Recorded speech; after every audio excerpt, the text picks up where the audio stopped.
Despertando a consciência. Mais uma vez estamos aqui, meus amigos, para conversar com vocês sobre temas do interesse da nossa vida. Nós estamos aqui no canal, esse canal que chamamos Despertando a Consciência, que busca, de fato, despertar a consciência, despertar a nossa consciência, para que a gente possa vivenciar a nossa vida de maneira positiva, de maneira que possamos aproveitar bem essa oportunidade que Deus nos deu de voltarmos à vida, de estarmos aqui na vida, né? E a gente sabe que a vida é bela e é consentida. E a vida é uma especial oportunidade de aprendizado e de aperfeiçoamento. E o nosso canal trata exatamente do tema da saúde e da espiritualidade. Porque a saúde é uma espécie de encontro com a harmonia. E esse é o tema que a gente vai tratar hoje. Nós estamos estudando o livro da Lavra de Divaldo Pereira Franco, apoiado por Joana de Ângeles, que é a sua guia espiritual, em que o título é exatamente o Despertar do Espírito. E no capítulo 6, o capítulo 6 do livro o Despertar do Espírito, trata exatamente do encontro com a harmonia. E o encontro com a harmonia é o encontro com a saúde. Porque o que é a saúde? A saúde é a harmonia da alma. E o que é a doença? A doença é a desarmonia da alma. Portanto, a gente estando com saúde está com harmonia. E aí nós vamos verificar que a gente tem que fazer um estudo do homem enquanto ele está na atual vida, na encarnação na qual ele está vivendo no atual momento. É a nossa condição.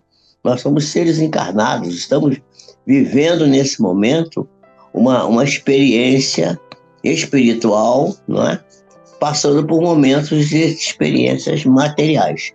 Na realidade, somos espíritos vivendo experiências materiais. Normalmente as pessoas compreendem a vida como uma coisa material, com algumas incursões no campo da espiritualidade. Não é assim. Isso é uma forma errônea de ver.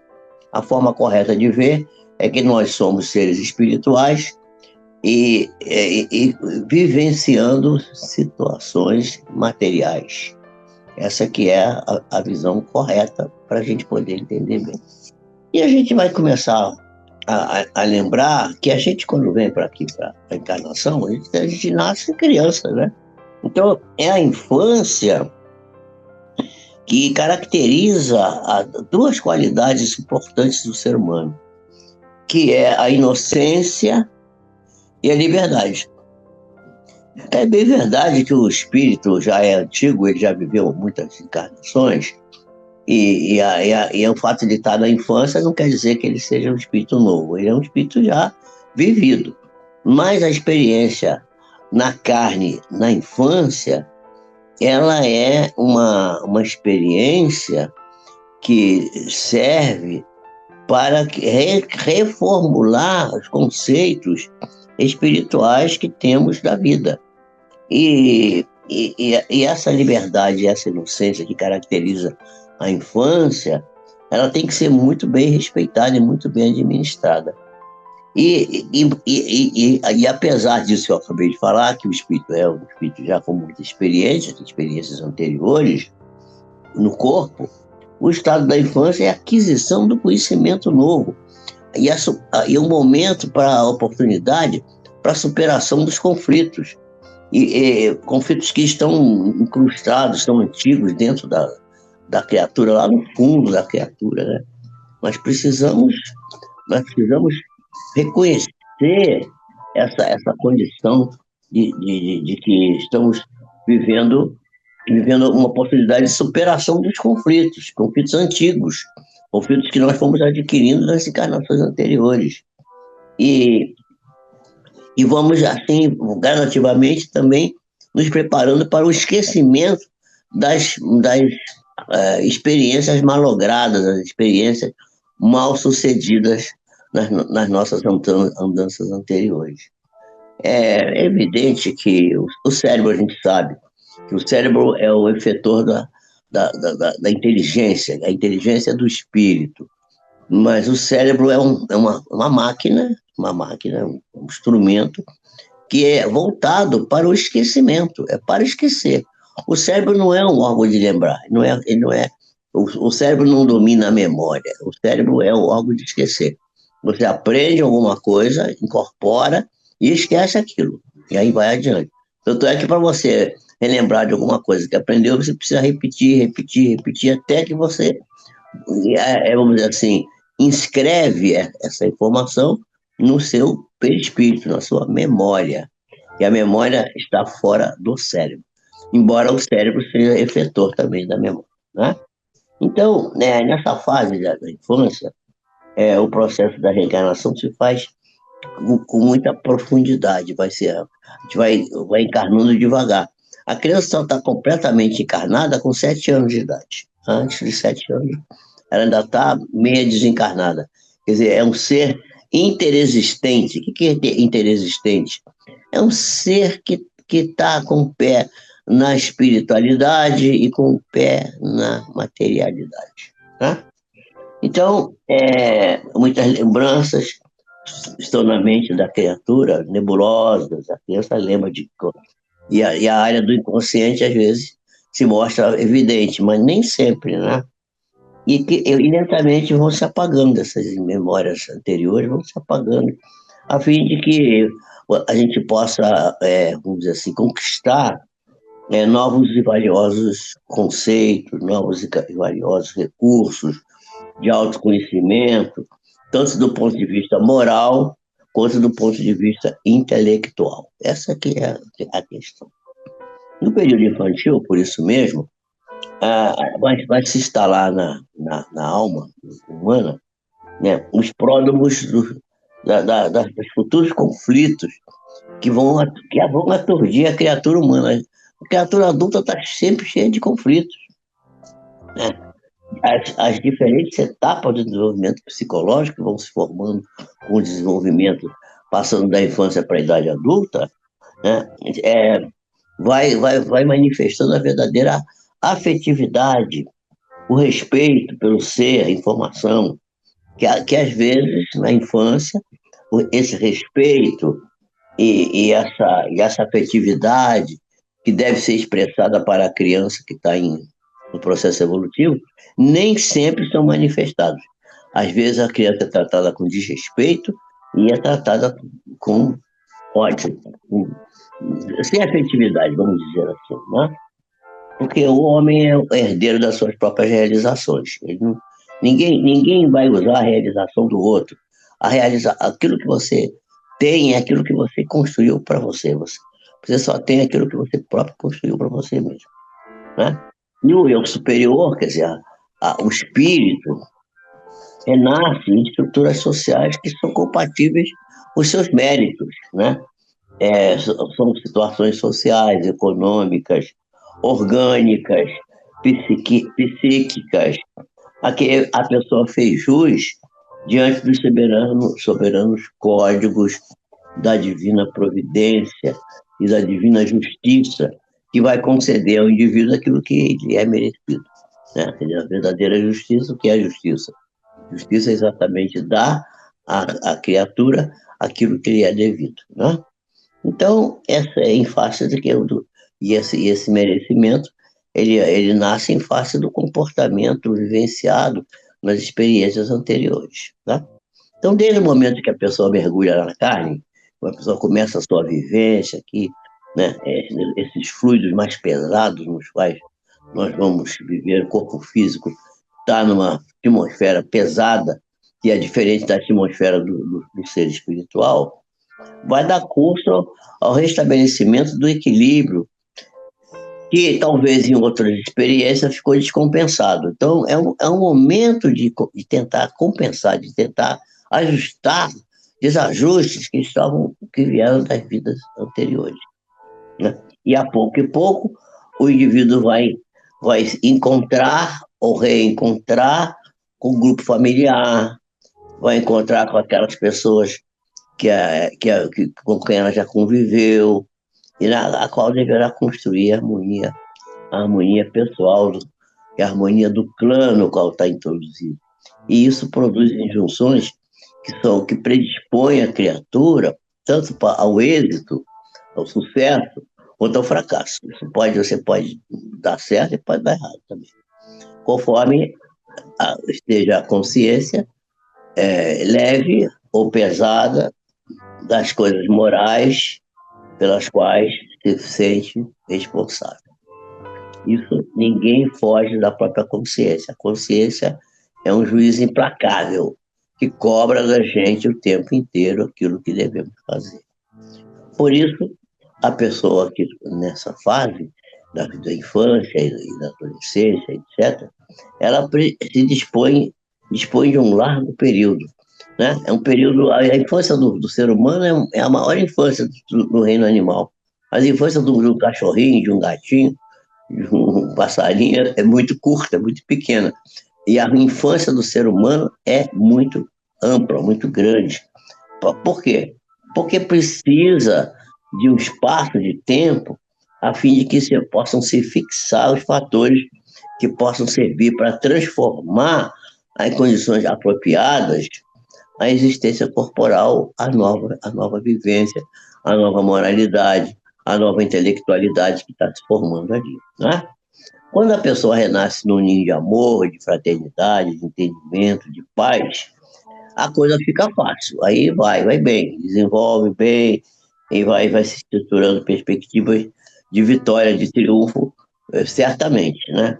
Em face das cargas emocionais de tranquilidade, de afetividade, de amor que vai robustecendo os relacionamentos, podendo seguir sob o amparo da família, dos pais, e ao mesmo tempo com a liberdade necessária para executar as suas tarefas. Mas existe a coisa oposta. Por exemplo, existem pessoas que não têm esse merecimento, que reencarnam em situações de martírio, que se lhe esculpe no inconsciente as expressões de ressentimento, de medo, de ódio mesmo, humilhação, perdendo o sentido elevado da existência, pela qual se desinteressa. E tanto é que vocês vejam que hoje em dia isso é tão comum, crianças que nascem em famílias desarmonizadas, e vocês veem as tentativas de suicídio que estão ocorrendo em jovens, adolescentes, gente moça, gente muito moça, uma coisa triste. Mas Allan Kardec chama atenção para isso no livro A Gênese, através das mensagens do Espírito Árago. Lá no último capítulo da Gênese Espírita, nós vamos encontrar a informação de que nesse momento que nós estamos passando agora, nós iríamos ter muitos casos de sofrimento espiritual, de sofrimento moral, sofrimento psicológico e muita incidência de suicídio. E a pessoa não acredita que seja necessário ela estar viva. Ela desconfia da necessidade de estar viva e, por isso, tenta contra a sua própria vida, tentando o suicídio. Né? Então, isso é uma coisa muito séria que está passando, pela qual estamos passando hoje. Então, a pessoa está desinteressada pela vida e foge para os estados mórbidos, para estados doentios da personalidade, problemas de comportamentos mais terríveis, coisas que até são classificadas pelas ciências aí, botam nomes, toque, POC, isso, aquilo, siglas e siglas, mas que às vezes nem se sabe direito o que é. Na realidade, isso é uma coisa muito comum. Quando os pais não são responsáveis, quando eles são perversos, quando eles são castradores, né? São pessoas emocionalmente doentes, né? Elas são inseguras delas mesmas, elas não sabem nem quem são, né? E quase sempre esses pais adoecidos descarregam os sentimentos destrutivos que eles carregam em si nos próprios filhos. Que esses coitadinhos, incapazes de se defender, e que vão acabando ficando traumatizados de maneira quase que irreversível, uma coisa muito triste. Então, a gente vai ver que crianças são criadas sobre o império das agressões verbais, através de expressões de baixo calão, chulas, ofensivas, são tratados a partir de pancadas, de surras, punições, outras que são usadas bem como violência sexual, muita violência. E que isso vai constituir o infortúnio existencial dessas próprias criaturas que vão se tornar vítimas dessa situação, porque não tem como se defender. E isso vai repercutir mais tarde no comportamento da pessoa adulta. Normalmente quem assim age, punindo, estrupando a criança, violentando, transfere do seu passado próximo os próprios sofrimentos que lhe pareceram injustos. Ele sofreu a injustiça, mas vai e faz também, pratica a injustiça contra o outro. Né? E os atingiram numa forma de, como fosse uma represália de outra criatura contra ela própria, e gerando dessa forma medo, síndrome do pânico, rancor, frustração sexual, frustração física, insegurança, mal-estar, uma série de condições terríveis que nós estamos encontrando hoje. Por isso, torna-se um verdadeiro ciclo vicioso de infelicidade. Isso está acontecendo com muita frequência. Né? Então, não tendo condições psicológicas para enfrentar a fragilidade pessoal, o que a pessoa faz? A fragilidade pessoal é interna, dentro da pessoa. Né? Ela se faz ao gosto dos filhos, começa a maltratar os filhos, através do cujo comportamento a pessoa acha que está adquirindo poder. Eu aqui mando eu e sou obedecido. Né? Aí podia dizer da pessoa, eu sou odiado. Né? Então, é a força da dominação, é a força do amor desequilibrado. Aí, amor desequilibrado não é amor, é desamor, né? Isso a gente sabe disso. A agressão física à criança é também uma forma de estupro sexual, gente. Não tenho dúvida disso. Porque oculta um conflito de desejo e de ódio, de necessidade e de desprezo que a pessoa carrega dentro de si. A pessoa não ama a criança, despreza. A criança, seja uma menina ou um menino, fica vitimada pela ocorrência do estupro sexual e vai permanecer nela profundamente incrustado, marcado por esse sentimento de humilhação a que foi submetida, levando essa criatura a uma perturbação, um desenvolvimento da própria sexualidade, que vai se apresentar com um mecanismo infligente, afligente, melhor dizendo, empurrando-a para, a partir desse momento, e quase sempre, para uma conduta altamente desequilibrada, ou seja, adoecida, porque o desequilíbrio é a doença. Né? A eleição do comportamento sexual torna-se muito difícil, porque a pessoa não sabe discernir qual é a opção correta para uma existência saudável, não sabe escolher, porquanto teve os sentimentos violentados no período mais primeiro da sua vida, no começo da sua vida. Foi o período mais significativo da sua vida, teve isso aí completamente bloqueado. Né? Então, as aptidões que devem manter a harmonia da criatura entre a anatomia física e a função psicológica desencontra, desestabiliza, desorienta, e a parte psicológica com a parte física fica desarmônica. Né? Então, sentindo-se a criança usurpada no seu direito de escolha, o que ela faz? Ela se anula emocionalmente, e anula emocionalmente a função sexual que causou tormento vivendo aí sem experimentar o prazer, nem a emoção elevada que a comunhão saudável com um parceiro amoroso e bom deveria proporcionar.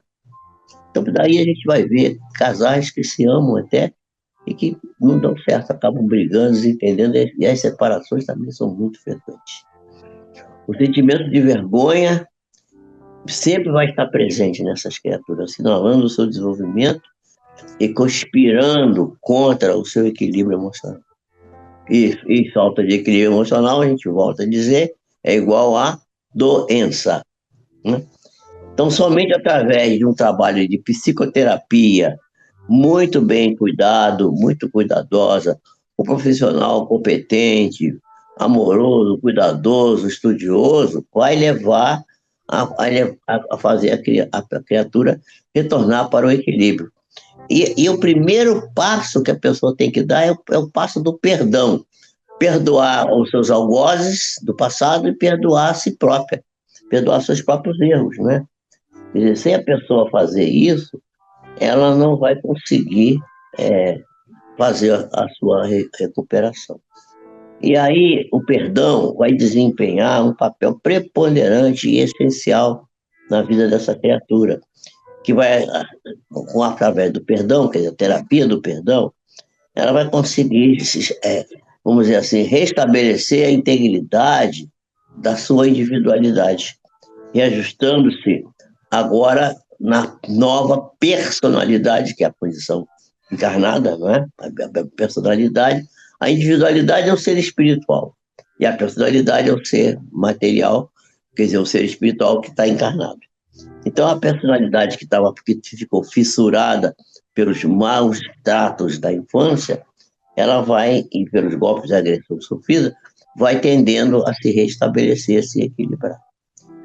A infância, meus amigos, é sem dúvida o período experimental mais importante para a construção do comportamento espontâneo, natural, sinalizado pela alegria de viver e pela disposição para crescer, para ser melhor, para conquistar o equilíbrio, a harmonia, a saúde, desenvolvendo todos os valores que estão dormindo, que estão lá no âmago do nosso ser, adormecidos e que precisam de uma maneira dessa ou daquela maneira serem despertados. O despertar da consciência é um trabalho que vai levar a gente buscar e encontrar uma série de valores que estão adormecidos em nós e que podemos retirar de nós e trazer para o cotidiano das nossas vidas. E contribuir para nos tornarmos pessoas mais adequadas, mais bem orientadas.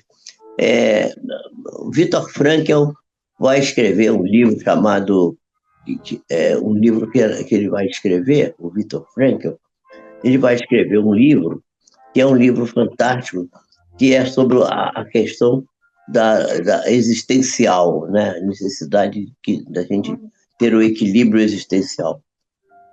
E o Viktor Frankl tem uma vida maravilhosa. Ele estava no campo de concentração e conseguiu manter a saúde mental mesmo lá e ajudou um bocado de gente a sair de lá.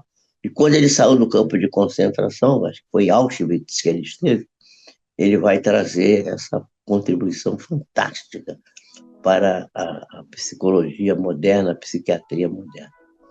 E que a gente deve procurar, qualquer pessoa, não precisa ser da área de saúde nem nada, deve procurar ler, deve procurar se informar do trabalho desse maravilhoso homem chamado Viktor Frankl, que foi um vulto emblemático da história da humanidade, história recente da nossa humanidade.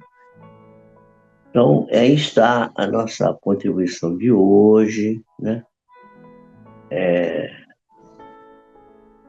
E nós estamos certos de que estamos fazendo um trabalho que contribui para que nós nos esclareçamos, para que nós nos tornemos pessoas melhores, mais bem, e entendendo por que a gente tem problemas, né? A gente tem que ter liberdade, tem que ter leveza, Não importa, essas coisas, tá assim, porque tá falando de sexo, isso não estou falando nada disso, estou falando da educação do espírito. Educação do espírito faz parte de tudo. Você tem todos os departamentos da vida humana são necessários para a felicidade e para o equilíbrio, né? Você tem que ter uma vida harmonizada, equilibrada, né? Eu queria cumprimentar aqui os meus companheiros aqui. Eu tenho aqui algumas pessoas aqui, Elane, Janete, Maria das Graças, Zélia, Léa Brum, Vera Lúcia. Muito bem, meus amigos. Então, vocês estão aí comigo. Estou feliz com vocês estarem aí comigo. Muito boa noite para vocês. Deixa eu ver se tem mais alguém aqui. Talvez tenha mais. Sinara, né? Sinara está aí. Muito bem. Então, meus amigos, né? Eu fico muito feliz de vocês estarem comigo. Espero que vocês tenham aproveitado bem a lição de hoje. E nós vamos dar sequência na semana que vem sobre os conflitos. Vamos falar dos conflitos existenciais. Conflito existencial é um negócio complicado, gente. A gente vai ter que falar disso com certo cuidado, né? Vamos falar, vamos estar presentes, vamos, vamos participar conosco. Procurem fazer alguma pergunta, trazer um problema, algum caso pessoal, caso de pessoa que vocês conhecem, para a gente discutir aqui. Vale a pena, a gente pode aprender muito. Não esqueçam de beber água, tá? Agora, quando chegando o inverno aqui na nossa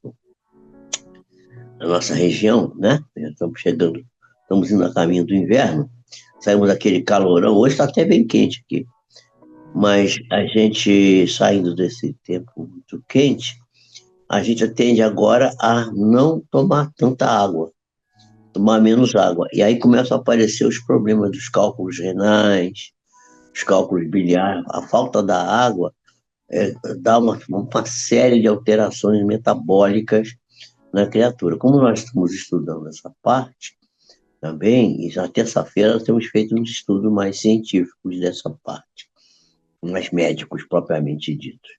Biologia, fisiologia, bioquímica, temos estudado bastante isso.